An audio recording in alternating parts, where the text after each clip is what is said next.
Give a warm welcome to Adam Sandler.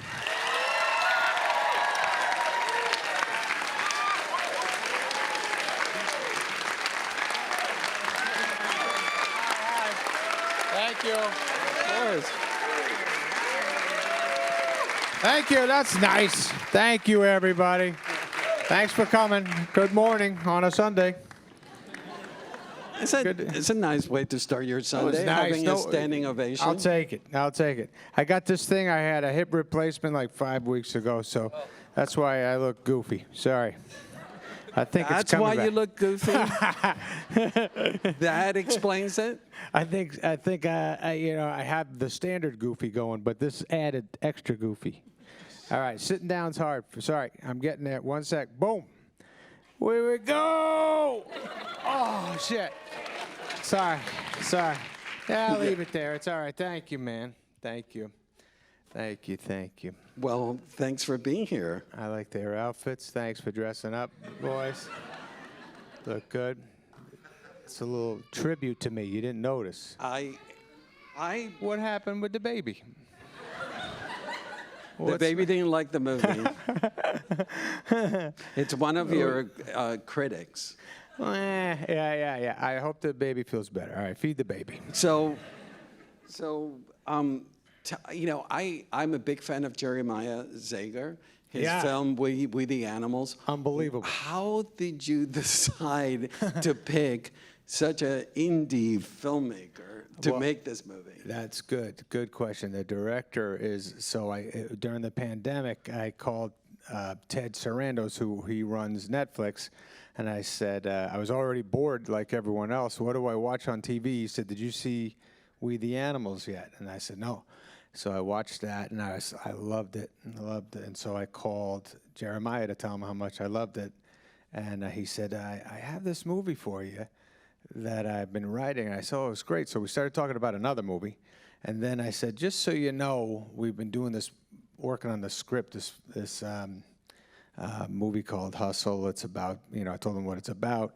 And it's set in Philadelphia, and he's a Philadelphia kid, so he goes, I'm a huge Sixers fan, and I didn't think it was going to connect with him because he does very cool, stylized, independent movies, but he said, I don't know. He started getting more and more excited about the idea, and then we just jammed on the script and got together a lot on Zoom, and we became kind of obsessed with making this movie.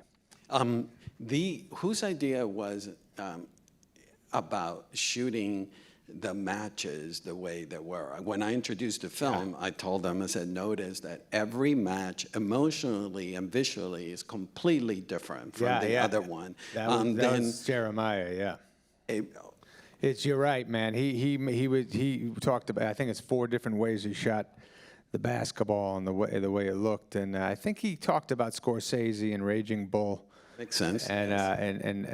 But this Jeremiah is as good as it gets. Great director, and the DP Zach Mulligan shoots amazing too. So they're a nice team, and I'm glad I'm in this movie. Looks cool. When you agreed to play Stan. And his approach is very sort of naturalistic and documentary style, the way the movie unfolds. And you're real, man. You let go, and you just, tell us about that journey. Thank you, man. That's nice. I love basketball, like I'm sure a lot of you guys love basketball. And my father. I named the character after my dad. My dad's name was Stanley, and he coached all my teams growing up, and he was really smooth the way he coached, my father, because he was stern, but he just kind of pushed you to be as good as you could be at whatever you're doing. And I just thought that was connected with this character, that he just and he just loved Bo Cruz. He loved Juancho's character, and he saw great things for his future, and he just wanted to push him in a way that kept him going, not too much, but was like my dad getting up at 4 in the morning and taking me somewhere to practice somewhere. Like just like my character here, didn't even think about the time. He was just like, let's go, let's get it done. It was so many mornings I would wake up in my house and my father was up before everybody and he was ready to go, and he woke, he goes, come on, let's get out there, let's hit some baseballs, let's blah, blah, blah. So anyways, I connected a lot with this character and my pop.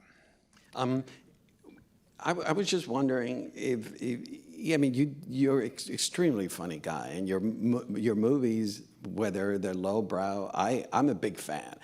But then to watch you not play things for laugh, was that something was there the instinct in you to go for the laugh, or you had to curtail? Yeah, I don't know. I just kind of we wrote this script, worked hard on the script. I think we improvised a little bit, but I just was trying to be who the guy would be. I met a lot of these scouts in the league, these NBA scouts, and talked to them. I did a lot of just learning about what they do and what they look for and what they see, and so I just kind of tried to stay true to that guy.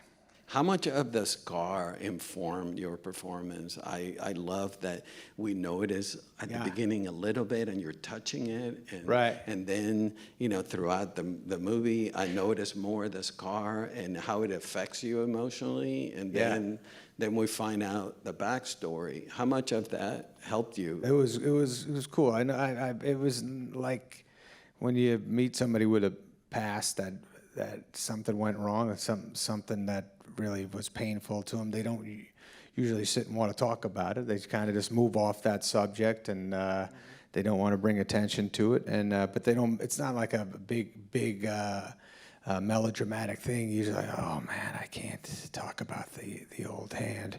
It's usually just like, yeah, all right, moving on. Let's move. And that's kind of how we approached it. And then it became part of the story towards the end, and just tried to. That was just Jeremiah shooting it in a subtle way, and.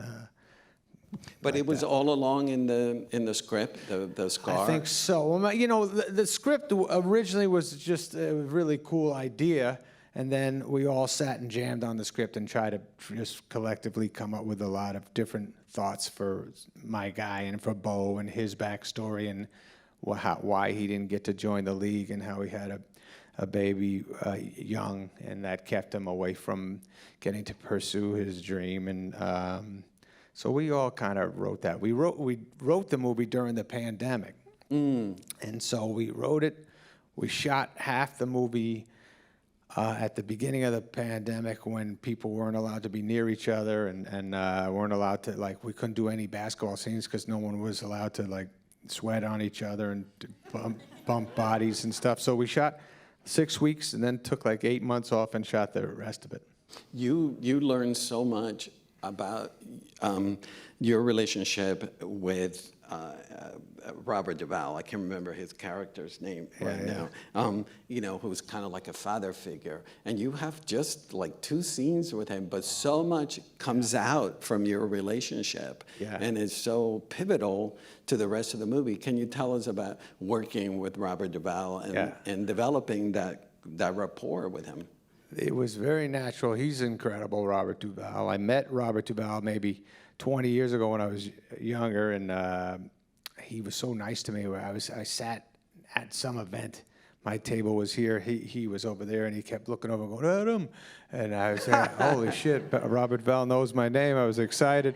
And I would get up and walk over and talk to Duvall, and we talked about this movie. There was this Argentinian movie called Son of the Bride. You ever see that? Oh, yeah, of course, yeah. So he loved that movie, and I loved that movie, so we talked about that a lot.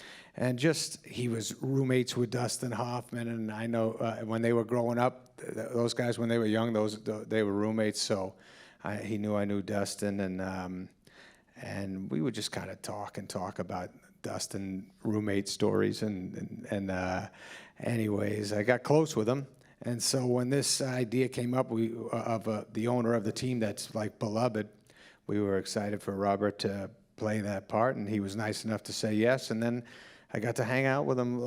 I'd say we shot for a week together. We shot for that scared the shit out of me. I gotta be honest. Yeah, me I was too. like, I was like, I'm what? about to get assassinated. No, me. I thought like, do I need to tackle somebody? Yeah. That was smooth. Yeah. Starling, but smooth. I'm glad that's over, by the way. Yeah. But anyways, Duvall was just a very great guy. He's older. He's in his 90s, and he has still has a lot of energy. And we got to sit in the back of that Rolls Royce, and between takes, I would just talk to him over and over. And he'd tell me stories about The Godfather, tell me stories about James Caan.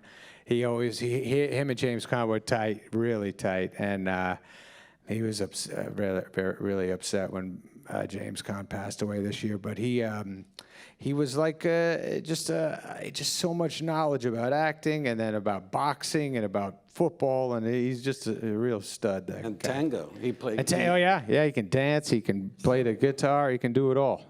I noticed, which is very moving, that at the funeral, you wear his outfit. Yes. You know, tell us about that. That's just something that I think like a week before we were shooting it, I called Jeremiah up and I said, would it be too much for me to wear, just because he's kind of known for wearing cool suits, like a Willy Wonka kind of type of dude in town, and everyone in Philly loved him. I said maybe a little tribute to him, I should wear a suit like that. So then the costume designer was like, oh, God. Now we got to make a suit real quick. So we got that done, and I looked a little like Bobby Boucher in that suit. But that's okay. And speaking of outfits and costume, I noticed that I lost count. You wear about 25 different pairs of sneakers in this movie. Tell us about that. And how did that help the character? I think it was just fun to put on different sneakers every day, and I had my Iverson sneakers were cool. And then I don't remember. Certain sneakers were just tributes to basketball players in the league, and then older sneakers and whatever it was. But it felt good. I didn't get to keep my. Where is that baby? Where are you hiding that baby? Right? What? How are you? How come I can't see the kid? Down low? Oh, hey. Stashed. How are you? Are you a Sandler fan? Yeah. Congratulations on your taste. Yeah. What do you think about Uncut Gems? You like the ending? Okay. Cool. Sneakers. Yeah, sneakers. So anyways, a lot of good sneakers. Apparently, it was terrible because this is like a fantasy. I played basketball. Like anyone who plays basketball, you would feel this way.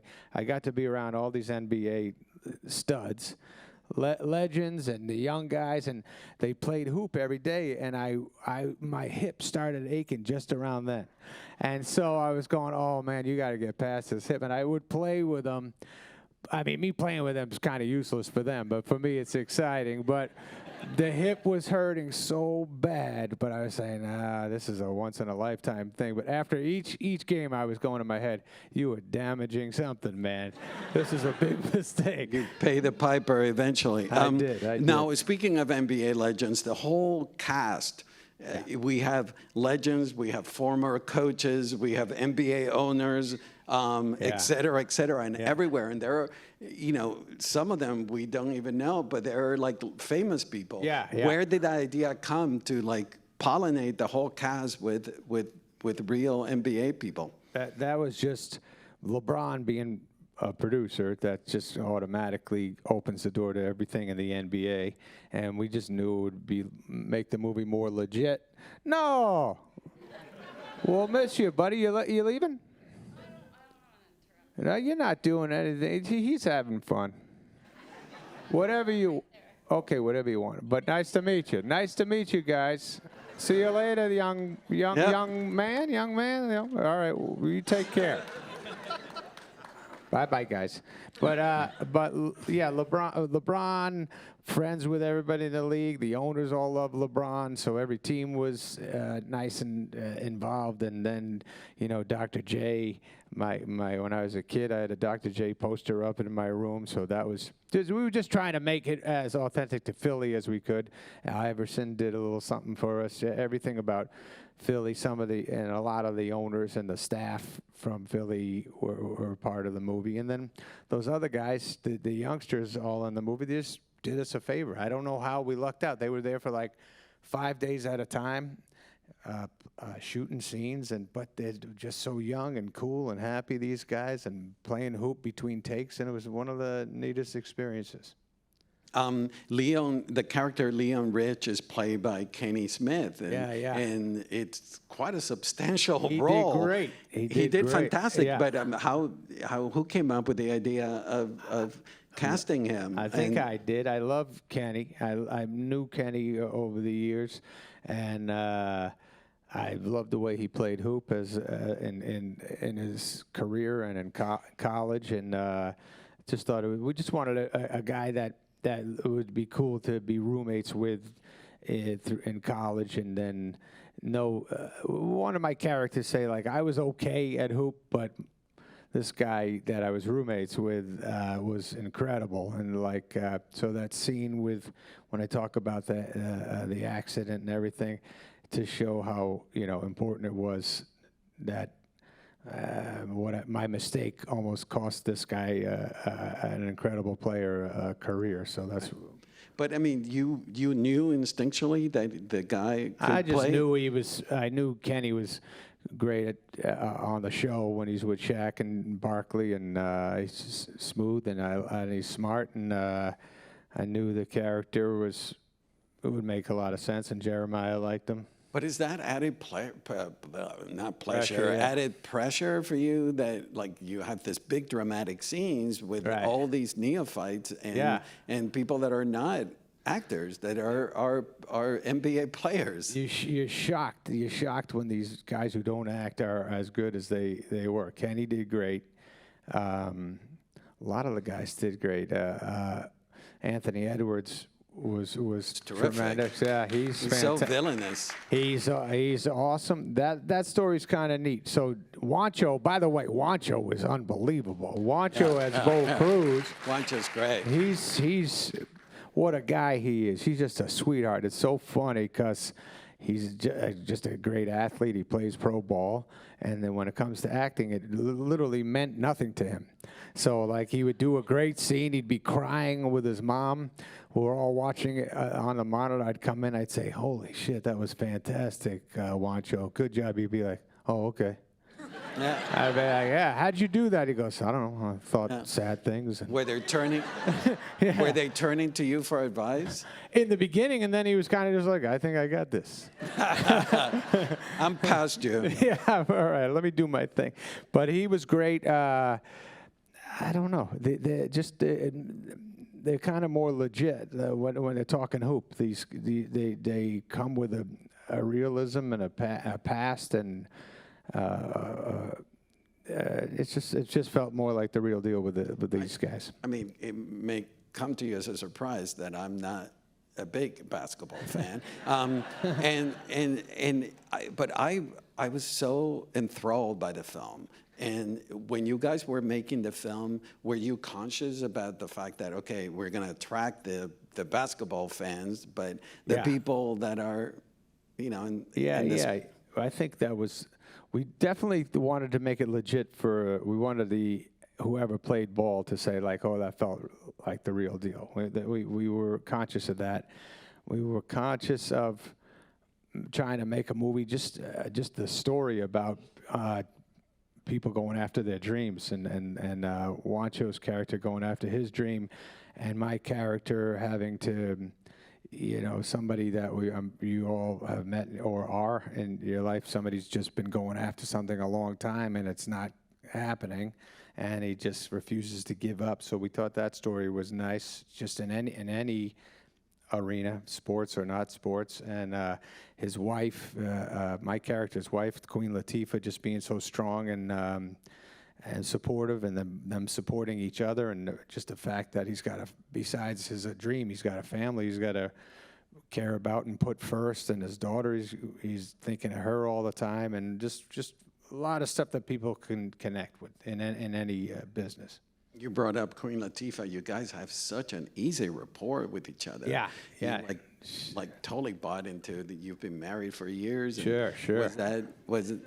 Was that? Did you guys have to work on developing? No. We know each other. We knew each other. Like, I've been around a long time. The Queen's been around a long time. I remember just seeing each other throughout the last 30 or 25, 30 years of both of us doing our shit. We would always see each other at shows or restaurants or around town, and we'd always say, we got to do something together, because we just had a nice time seeing each other. And then this came up, and I said to Jeremiah, it would be great, Queen Latifah. And he was like, oh, yeah, I love Queen Latifah. So she was nice, just jumped right in right when we sent it to her. You mentioned Philadelphia, and it's another character in the movie. Yeah. There, tell us about bringing the authentic feel of Philadelphia, and even the music, the score is all Philadelphia tunes. Yes, it is. Yeah. I've been to Philly. You guys know Philadelphia sports fans are as sick as it gets, where they live for their teams more. I don't know who beats them. There's a few towns that are like that, but Philly's pretty strong, where their moods change. One of my best friends, his name's Jonathan Lochran. He does a lot of movies with me, and he's from Philly, and we live together. And when the Eagles would lose, I would be like, oh shit, I got to deal with him today. And he was so angry and throwing shit in the house, and then not talking to me for the rest of the day, and not wanting to leave his room. So we knew that.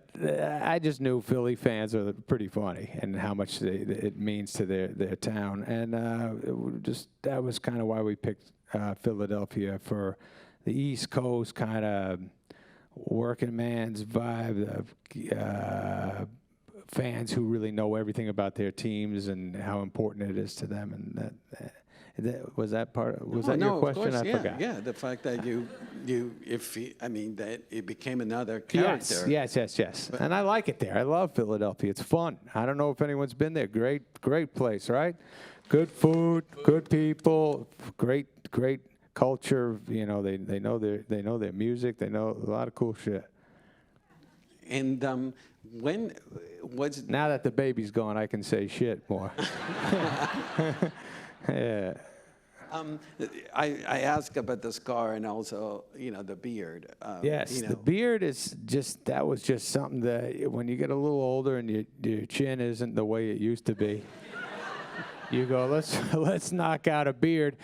The worst was I got the beard to cover so many problems I have with my face, with different angles. My poor wife before the beard, had to look up at just a very soft chin. But now the beard, she's like, oh, maybe he looks good under that. It's just a lie. I live in a lie. But anyways, the beard made sense to the movie. But then I did this other movie, and I had the beard. And I did this movie called Spaceman. And that's coming out next year. And at the end of the movie, I had to go back in time, and it shows me young. And so the last day of the shoot, I had to shave the beard off and do a scene. And I didn't even look. I just shaved it off, shot the scene. And then I looked at playback, and I went, okay, I'm going to grow the beard back immediately. What the something happened.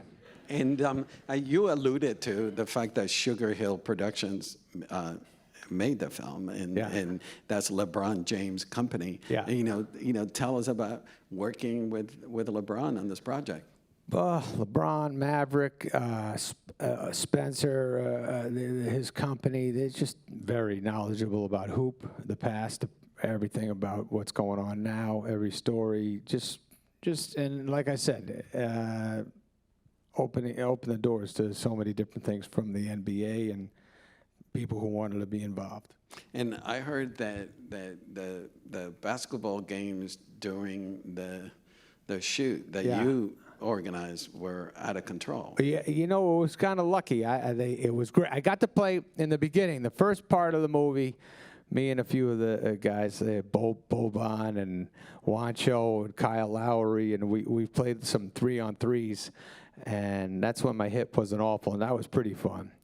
trying to take a shot over a Boban. That's not an easy thing. But then those guys, they practice every night. They would just rent out places or hear about a court, and they'd say, we're going to such and such, high school if you want to come. And so I went a couple times, and they play a couple games with me, and they're nice. They slow it down, and then I go, all right, you guys play for real, and I leave, and then it's like a triple as fast as it was. I mean, Stan it is already one of the best roles one of the best performances. Thank you. And I find it fascinating that it is a movie about something that you're so passionate about, which is basketball. Right. Was that a helpful thing that you were making a dramatic film, but surrounded with an environment that you're so passionate about? Yeah, well, you're certainly more confident as an actor talking about stuff that you know. I've done other movies. Like when I did Uncut Gems, I knew nothing about jewelry. So I had to go to 47th Street and work and think and ask a million questions and learn about diamonds and learn about everything they do.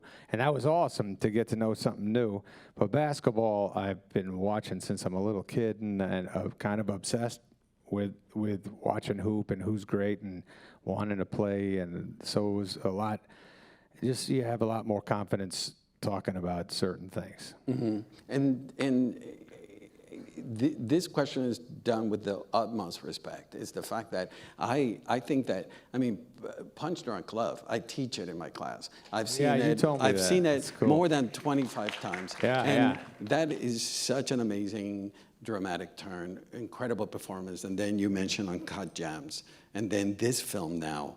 Is that something that? How does it feel in your view compared with the other stuff that you do, which is extremely commercial and popular, but you're such a good, incredible dramatic actor? Thank you. I really love everything I've got in my career to do. I lucked into some of these dramatic things, like Punch Drunk. That was just Paul Thomas Anderson. He called me up and he said, I'm writing you something. And I said, okay, cool, man. And I didn't even really know Paul at the time. I didn't know his movies. But and then he handed me that script, and I went, holy shit, this is great, man. Thank you. So what a gift he gave me. And but I've been pretty committed to comedies my whole life, and that's what I came out to California to do when I was a kid. I kind of wanted to be Eddie Murphy. Wanted to be like Eddie Murphy and Rodney Dangerfield and that kind of stuff. And then the fact that I went to NYU, I studied acting there, and you didn't really do comedy in class. I did serious stuff. And you know who I always loved? I loved James Caan when I was young. I loved him. It's funny, I used to tell my grandmother used to say, you're going to be the next James Caan. I'd be like, oh, really? Cool. And then I saw James Caan. I lucked into this. I've just moved out to California, and I was on the Paramount lot for an audition. And I was walking back to my car, and James Caan was shooting Misery. And I saw him, and he had the makeup on. He was getting beat up in Misery, but it was between takes. He was hanging out with his guys throwing a football. And I was like, holy shit, there's James Caan. I gotta say something. And so I came up to him, and he goes, what's up? And I go, hey, I just wanted to tell you, my grandmother says I'm going to be the next you. And he goes, you don't want to do that. But are there going to be more dramatic roles in the future? I'm sure I have some stuff lined up to do. The Safdie brothers are writing another movie that we're supposed to do soon.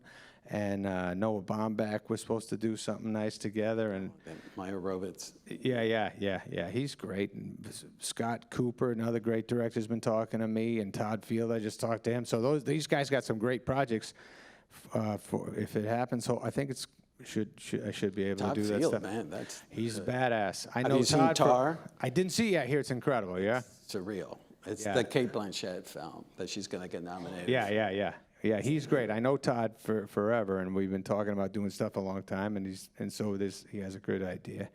And but I do also like my comedies. They mean a lot to me. I mean a lot to.